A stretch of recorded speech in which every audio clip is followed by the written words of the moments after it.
छावा भाग 120. विजरई आलवोर आपल्या साथीदारांसह भगदाड पडल्या फोंड्यात निकराचा आखरी हमला करून शिरण्यासाठी फौजेची शिस्त मांडून तयारच होता. त्याचे वाजंत्री फिरंगी पडघम घुमवीत फौजेला चेतना देत होते. चित्रविचित्र किलकाऱ्या उठवीत होते. तटावरून हवालदिल येसाजी कृष्णाजी कंक त्यांच्याकडे बघत आपल्या धारकऱ्यांना धीर देत गरगर फिरत होते. आता फोंडा होता जीवामरणाच्या ऐन टोकावर. थोडा अवधी झाला तर एवढ्यात उठल्या हर हर महादेवच्या गगनस्पर्शी मर्दान्या किलकाऱ्या. सरसरत येत्या धूळलोटातून फडफडत येणारा भगवा जरी पटका येसाजी कृष्णाजींना तटावर दिसला. पुरा फोंडाकोट ते बघताना चैतन्याने कसा सळसळून उठला. ऐल तीराला त्यानं साद दिली. हर हर महादेव. फोंडाही पैलतीरावरून कडाडला. मध्ये सापडलेले फिरंगी गोंधळून मागे वळताना कुजबुजू लागले. तापळय राजा इलो. हा हा म्हणता विजरईने अंग मोडून मांडल्या सैन्याची शिस्त पार विस्कटली. तसे तटावरचे मावळे तर आनंदी जल्लोषाने आरोळ्याच आरोळ्या ठोकू लागले. भिडले. पायदळमध्ये घेऊन 5,000 घोडदळासह संभाजीराजे थेट कोट फोंड्याच्या पायथ्याला भिडले. घेराचा आता रंगच पार पालटला. बगलेला उभ्या एकाही फिरंग्याची हत्याराला हात घालायची हिंमत काही झाली नाही. राजांचा तो जसा उपराळ्याचा हल्ला नव्हताच. होता फोंडा गडचढीचा हमेशाचा प्रघात. फोंड्यावर आता चक्क नौबती दुडदुडू लागल्या. येसाजींनी आज 8 दिवसांनंतर फोंड्याचा दरवाजा उघडला. सामने थोरल्यांचे अंकुर तडफदार बांडेराजे बघताच डोळे अनेक आठवणींनी डबडबून आले म्हातारबाबाचे. रिवाज द्यायला ते कमरेत वाकता आहेत हे बघून राजे चटकन पुढे झाले. ऐनभराचे राजे आणि उतारवयाचे येसाजी यांची कडकडून ऊर भेट पडली. गोव्यातल्या किल्ले फोंड्यावर. कंक काका, तटातील धारकरी बाहेर काढा टाकोटाकीनं.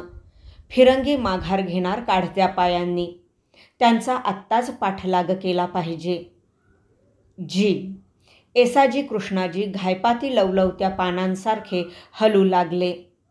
राजांनी अंदाज बांधला तसेच झाले होते. विजरईने माघारीचा हुकूम देताच त्याचीच वाट बघणारे त्याचे सैनिक आल्या वाटेने परतीसाठी सैरभैर पळू लागले.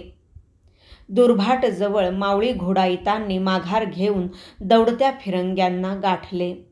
मोर्चे धरलेल्या फिरंगी बंदुका कडकडल्या. मावळी घोडी बिचकून मुस्काटे फिरवू लागली.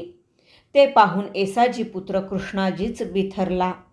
त्याने आभाळाकडे गर्दन उठवून सर्व घोडाईतांचे पाठकणे सरसरून फुलवीत केवढी तरी मोठी किलकारी दिली. हर हर हर महादेव. ती लढाई होती दौडत येणाऱ्या मावळी भालाईतांची आणि बंदिस्त मोर्चे धरत माघार घेणाऱ्या फिरंगी बंदूकधाऱ्यांची. फिरंगी मोर्चे पार विस्कळीत झाले. घुसलेल्या काही मावळे भालाईतांच्या भाल्यांच्या माऱ्यातून खुद्द विजरई 2 वेळा नशिबाने सलामत निसटला होता. कित्येक फिरंगी नदीतून पोहत होते. कैक गळाभर पाण्यात जीव मुठीत धरून उभे होते.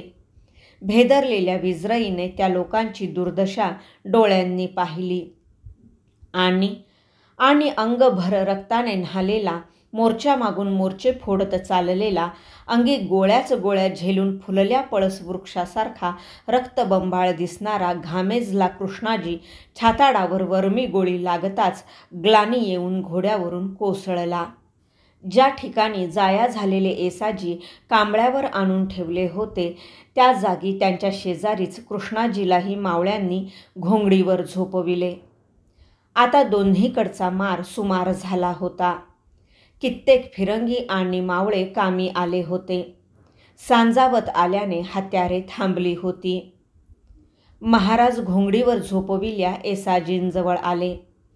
त्यांना बघून क्षीण आवाजात म्हातारबा येसाजी म्हणाले, सुक्षेम हायसा न्हव? काय बोलावे तेच राजांना सुचेना. ते कृष्णाजीच्या घोंगडीजवळ आले. ती घोंगडीच रक्ताने चिंब झाली होती. कृष्णाजीने ग्लानीने भरलेले डोळे किलकिले केले. उजव्या पायपंजावर बसत राजे त्यांच्या जखमी देहभर आईच्या मायेने हात फिरवीत म्हणाले, ऐसा कैसा रे फुटून गेलास तू कृष्णा. त्यांनी भोवतीच्यांना आज्ञा केली, या बापलेकास आत्ताच कराड प्रांती डोलीतून त्यांच्या गावी पोहोचवा. नेसरीच्या प्रतापराव गुजरांची, पुरंदरच्या मुरारबाजी आणि घोडखिंडीच्या बाजी देशपांड्यांची मरणाचा लाकडी खोडा वळता करून घेणाऱ्या जंजिऱ्याच्या कोंडाजी फर्जंदांची याद व्हावी असाच हाही प्रसंग होता. गोव्याच्या कृष्णाजी कंकाचा. सालसेत बारदेश्वर हंबीरराव उतरले. दुर्भाट आगाशी मार्गे धर्माजी नागनाथ घुसले. राजांच्या तितोंडी फौजा निकराने गोव्यात शिरण्यासाठी पुढे घुसल्या. राजे आणि खंडोजी जुवे बेटावर चालून गेले. त्यांनी ते पहिल्याच धडकेत कब्ज केले. जुवे बेट मराठ्यांनी ताब्यात घेताच विजरई हबकला. आता त्या बेटावरून एक खाडी पार केली की जुन्या गोव्यातच मराठ्यांचा प्रवेश होणार होता. भयकातर झाल्या फिरंगी पादऱ्यांनी विजरईच्या तातडीच्या आज्ञेने सेंट झेवियरच्या चर्चमधील घंटा धोका म्हणून रात्रीच्याच अखंड बदडायला सुरुवात केली. बिचोलीहून आलेला अकबरही या हल्ल्यात राजांबरोबर होता. एकदा त्याने जंजिऱ्यावर खाडीच भरून काढू बघणारे राजे प्रत्यक्ष समोर पाहिले होते. आता गोव्याची खैर नाही हे तो मनोमन जाणून होता.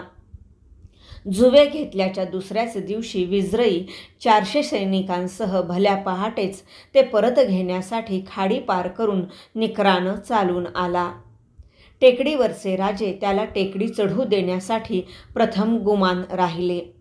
तो माऱ्याच्या टप्प्यात येताच टेकडीवरून दगडी गुंड बरसवत राजे सैन्यासह टेकडी उतरू लागले. पळापळा चालून आलेले फिरंगी मांडाची घोडी नीट टेकडी उतरेनात म्हणून ती टाकूनच पळू लागले. त्यांना कळेना मावळ्यांचं भिर्र केवढं आहे. यातच बगलेने आलेली 300 स्वारांची मावळी कुमक राजांच्या सेनेला मिळाली. जुवे बेटाच्या लगतच्या टेकड्यांवरून गोव्यातले फिरंगी विचित्र नजारा बघू लागले.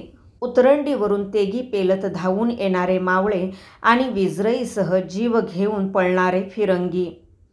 4 मावळ्यांनी विजरईचा घोडा घेरलेला बघताच काळजे चरकली फिरंग्यांची. डोम रोद्रिगो घोडा फेकत विजरईच्या मदतीला आला म्हणूनच जीवे वाचला तो. तरीही तलवारीचा एक निसटता वार बगलेला बसून घायाळ झालाच तो. रोद्रिगो केवढ्याने तरी ओरडला, खाडी पकडा, पळा. भेदरलेला रक्तबंबाळ विजरई खाडीच्या रोखाने जीव तोडून जनावर फेकू लागला. त्याच्यावरच नजर खिळवून समोरच्या फिरंगी धारकऱ्यांशी लढणाऱ्या राजांनी आपला चंद्रावत कौशल्याने बाहेर काढला. विजरईच्याच पाठलागावर फेकला. टेकडीवरच्या बघ्यांना कधी नव्हे असा नजारा बघणे भाग पडत होते. पुढे घायाळ जीव बचावण्यासाठी दौडणारा पार भेदरलेला विजरई कोंदद आलवोर आणि त्याला गाठण्यासाठी तलवार पेलून धावणारा सैतान संबा. राजे एकलेच विजरईच्या मागे धावताहेत हे पाहून चलाख खंडोजींनीही आपला घोडा त्यांच्या मागे दौडता काढला. गरजत्या फेसाळत्या भरतीच्या खाडीतच भेदरलेल्या विजरईने घोडा घातला. पुरा गर्भगळीत झालेला विजरई प्राणभयाने सपासप खारट पाणी तोडत मध्ये उभी असलेली होडी गाठण्यासाठी जीवाचे रान करू लागला. होडीही त्याच्या रोखाने सरकू लागली. चंद्रावतासह खाडी काठाने दौडणारे राजे चुटपुटत ओरडले, सोडू नको त्यास, उभी गावे जाळतो बाटवतो. आणि पाठलागावरच्या बेभान संतप्त राजांनी मांडाखालचा चंद्रावतच अनावर चुटपुटीने दमदार टाच भरत थेट खाडीतच घुसविला.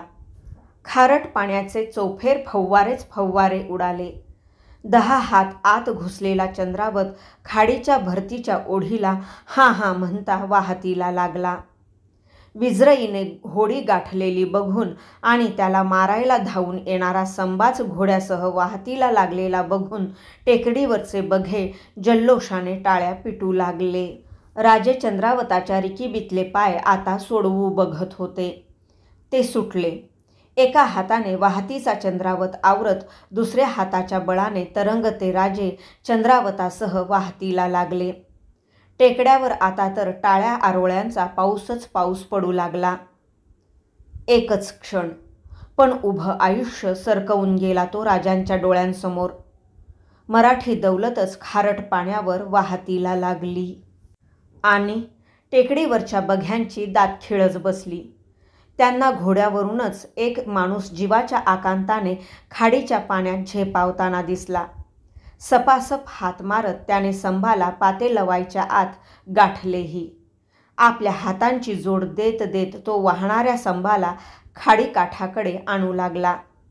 कायदे राजांच्या हातून सुटताच चंद्रावतही अंगच्या बळावर पोहत काठाकडे निघाला. घोड्यावरून पाण्यात झेप घेणारा तो पाणीदार वीर होता खंडोजी बल्लाळ. पुरते अंगभर भिजले राजे चिटणीस सुखरूप खाडीकाठाला आले. राजांनी खंडोजींकडे डोळाभर बघत त्यांना भाव भिजली मिठीच भरली. आता राजे हंबीररावांची जोड करायला सालसेत बारदेश प्रांतावर उतरले. हा तोच प्रांत होता जिथे फिरंग्यांनी धार्मिक जुलमाचा हैदोस घातला होता. ज्या प्रांतात गरीब कोळ्यांच्या तरण्या ताठ्या पोरी जबरीने बाटवून दिवसा त्यांचा धर्मप्रसारासाठी आणि रात्री त्यांच्या शरीरांचा उपभोगासाठी फिरंगी वापर करीत होते. अशा भिक्षुणींचे 3 मठ मावळी सैनिकांनी फोडले. सर्वात मोठा मठ होता राचोलीचा. तो फुटताच दावी तोडलेल्या सफेद गायी चौखूर उधळाव्यात तशा पांढरे झगेवाल्या कोळी भिक्षुणी मानेवरचे जोखड उतरताच मुक्तपणे वाट फुटेल तिकडे पळू लागल्या. त्यांना मनमोकळे पळताना बघून घोड्यावर स्वार झालेले राजे समाधानी भरल्या नजरेने सरलष्करांकडे बघत म्हणाले, मामा, हे बघायला आमच्या थोरल्या आऊच पाहिजे होत्या आज. त्यांच्या मनात मात्र एका कठोर सत्याची टिटवी केकाटत गेली. आमच्या राणू अक्का आणि दुर्गा अशाच मुक्त करण्याचं भाग्य लाभतं या हातास तर. बारदेशच्या आभाळाने कधीच टिपले नव्हते असे एक दृश्य सामोरे आले राजांच्या. सोलापूर पंढरपूर भागात 5 तास बैल एकाच दावणीला जखडून गावकीची सामायिक इर्जिक घालतात तद्वत 7 फिरंगी पादरी एकाच दावणीला जखडून टाकलेली एक मावळी तुकडी पेश झाली. काय करावं ह्यांचं धनी? द्यावं का मासळीमारीच्या जाळ्यावानी फेकून दर्यात? तुकडीचा म्होरक्या म्हणाला. सगळ्या पादऱ्यांच्या गर्दनी देठ मोडल्यागत छातीवर पडल्या होत्या.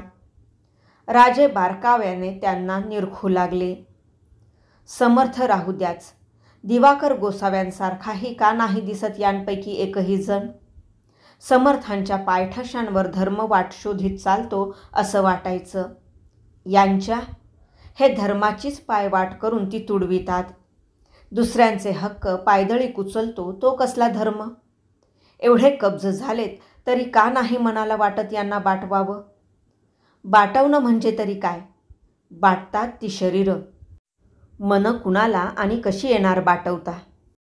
हुकूम व्हावा धनी, अनावर उतावळीने म्होरक्या म्हणाला.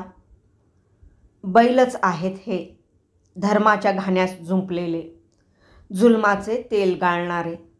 यांच्याही पाठीवर कोरडे ओढा आणि धिंड काढा यांची. संतप्त राजे कडाडले. तिकडे पणजीत जुन्या देवळात भेदरलेले फिरंगी एक जाग झाले होते. खांद्या कपाळाशी हात नेत आकाशीच्या बापाची करुणा भाकत होते. शवपेटीचे झाकण खोलून आज पहिल्याने विजरई कोंद द आल्वोर झेवियरच्या शवाच्या हातातील सुवर्णी धर्मदंड आपल्या हातात घेऊन वारंवार तो आभाळ रोखाने उठवीत पुटपुटत होता. राख, गोव्याची लाज राख. हा संबा कसाही जाऊ दे, पण परत जाऊ दे. पाहिजे तर घेऊ दे गोवा त्याला, पण आमचे जीवन नको.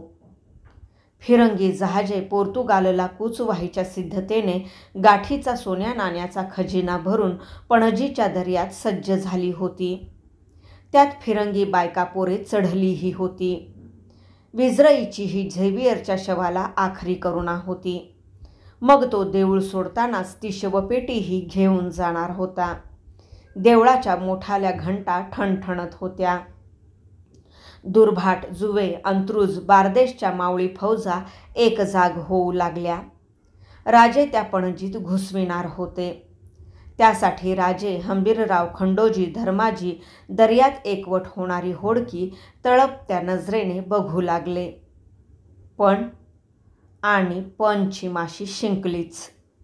कविकुलेशांनी धाडलेला रामोशी खबरगीर राजांना शोधत धापा टाकत आला. खबर ठेवत म्हणाला, शाह आलम लाखाच्या बळानं रामघाट उतरतोय. रांगच्या रांग लागली या घाटात. काय? विस्फारल्या डोळ्यांनी राजे किंचाळलेच. पुन्हा तोच प्रसंग आला. योजावे पण साधावे असे घडूच नये.